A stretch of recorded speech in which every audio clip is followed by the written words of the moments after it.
Okay, so magandang tanghali. Alas 2 na ng hapon ngayon at sobrang init dito sa rooftop. Pero ayan, yun yung mustasa natin, olmeti. Ito, baka ibaba ko na to. So mag-start kasi rin tayo ng mga, ayan, para makain na lang din. Tapos mag-start na rin tayo kasi mag-monitor nung growth nila. And naayusin din natin yung container, lalagyan na natin ng insulation.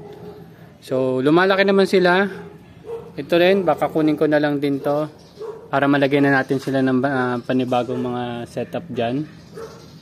Pero didiligan ko sila kasi katulad nung ibang araw hindi ako nakakakit dito, hindi ko nadidiligan sila, so doon sila namamatay. At yon, yung kale natin doon mukhang suko na siya. So hindi ko sure, titingnan ko kung anong possible cause mamaya. Pero kasi sinubmerge na natin siya eh. So tinitingnan ko, wait lang. Medyo okay naman yung ano niya, yung dahon niya. Kasi ma-feel mo kasi kung lanta yung dahon. Pero ibang part dito sa bandang baba, hindi na maganda yung dahon. Try kong i-submerge palalo yung ugat niya. Titingnan ko kung makaka-recover bukas. So bigyan pa natin siya ng isang araw. Ito naman, ito yung nakita nyo kahapon na lanta. Tingnan mo, okay na siya. Pero kailangan ulit natin siyang diligan kasi nandiyan na siya sa cup. So ayusin ko rin yung pagkakagawa nito. Wala kasi yung slit or walang butas sa gilid. Gagawa rin tayo ng parang, anong tawag nila doon? Basta tray. Tapos doon ka lang lalagay ng tubig. Tapos bottom drenching yata tawag nila doon. Para sa ilalim mo siya didiligan kaysa doon sa ibabaw. Yon. Hindi ko sure kung meron ako dyan. Meron naman yata mga ganong tray. Ang kailangan mo lang kasi doon flat surface para maging even yung pagkakadilig sa kanila. So yung mga ganito ko kasi walang slit sa gilid. Meron lang sila butas sa ilalim pero wala silang slit sa gilid. So yun yung kulang ko dyan. So yung ibang mga container ko na ganito na lalagyan ko ng lupa, lalagyan natin yung slit sa gilid. So ito yung mga tanim natin para makita nyo na mas maayos. Ayan. So okay naman sila mga olmeti. Tapos itong mga mustasa natin to, once mag-okay na yung mga seedlings ko ng olmeti, ay puro olmeti muna tayo dito since yun yung nakita ko. Medyo okay ang tubo compare sa iba. Pero itong mga basil natin goods na goods sila dito. Yun lang, wala pa akong market. Anyway, yung talong naman na to, mukhang goods, mukhang okay naman. Although nung early weeks niya ay palagay ko hindi mag-o-okay. Pero ngayon nakikita ko mas okay naman siya. Ang problema ko na lang, lalaki kasi siya. Sobrang lalaki siya. At ma-overgrown niya tong container niya. So yun yung isang yung isang iniisip ko ngayon na problema niyan pag laki-laki.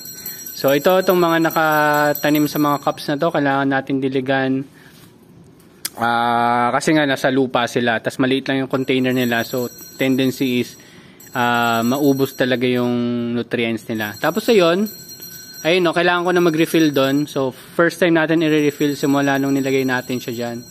So matagal din naman talaga, kasi 1.5 liters yung container nila, yung malalaking square microwavable na yan. So by computation kasi mga 2 liters per lettuce. Yun dun sa lettuce na mga naalagaan ko Ganon. Tapos ito yung kale, medyo maganda rin tubo nito dito Pero hindi siya yung katulad na nakita kong kale sa ibang farm. Ang laki-laki talaga ng ng mga dahon. Sun loving kasi ang mga kale, so yun yung kailangan talaga nila na hindi natin maibigay dito sa location na to kasi walang direct sunlight dito. Mahirap ang sunpat kasi natin. Yung sunpat ko kasi dito, aangat siya dyan, aangat. Dito. Yan. Sa likod na talaga, sa likod. Kaya ito, saglit lang sila may direct sunlight. Siguro 3 hours lang. Ayan, yan. Kaya nilabas ko sila doon para at least medyo tumagal ng konti. Yung mga olmeti natin doon nilabas ko. Tapos yan yung kahapon na medyo lanta So tingnan natin. Although chinek ko na siya kanina, kaya goods na siya. Goods na siya. Ito, namukbang na naman mga ibon, kitang kita. Hindi ko na alam gagawin sa niya. Tapos magpupruning na rin tayo ng mga mulberries natin. Although hindi kasi ideal talaga na pagsamasamahin mo sila sa isang location, kaso limited din location natin, tapos nag-start din tayo, gusto lang natin ma-experience lahat. Tapos ito yan, medyo lanta pa kasi hatanghali nga ngayon, yan yung tendency nila, medyo lanta. Pero ito yung mga Olmeti, maganda rin talaga kasi recovered na agad sila. Kahapon medyo lanta to eh. So yan, kung mag-start ka mag-alagang lettuce, Olmeti na lang din siguro muna. Kung hindi masyadong maaraw, sobrang mainit. Ayun. Tapos ito, nag-refill ako ng nutrients ito kahapon, pero mukhang hindi na siya nagre-recover. So yan. Pwede na siyang madeds. And siyempre, pag hindi siya nag-recover, hindi na mag-okay yung bulaklak niya. At madededs siya. Tapos yung mga bunga naman ito, maliit lang din.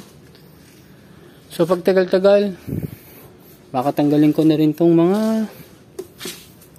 mulberry. Pero hindi siguro lahat. Magtira lang tayo 2-3. Kasi ang dami kong mulberry dito. Tapos ito naman, ayan o, kita nyo. Goods na goods yung ano niya, no? Tubo, no? Green na green. Ito yung miso na. Ayan lang. Ang problema lang dito kasi limited sa space. Pero good siya. Ito kanina na ano to eh, natanggal. Siguro dahil sa hangin. Or baka napagtripan ng ibon. So, ilalabas naman. Ito yung mga na-harvest ko dati. Ito hindi ko pa na-harvest ko dati. Yung mga na-harvest ko dati, kukunin ko na. So, doon muna sila sa baba for a day. Then, kakainin na sila after that.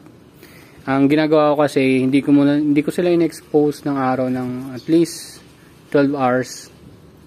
Yun, para hindi sila mag-photosynthesis. Tsaka ito, tingnan mo, parang ito yung type na magbo-bolt na sila, so magpa-flower na sila.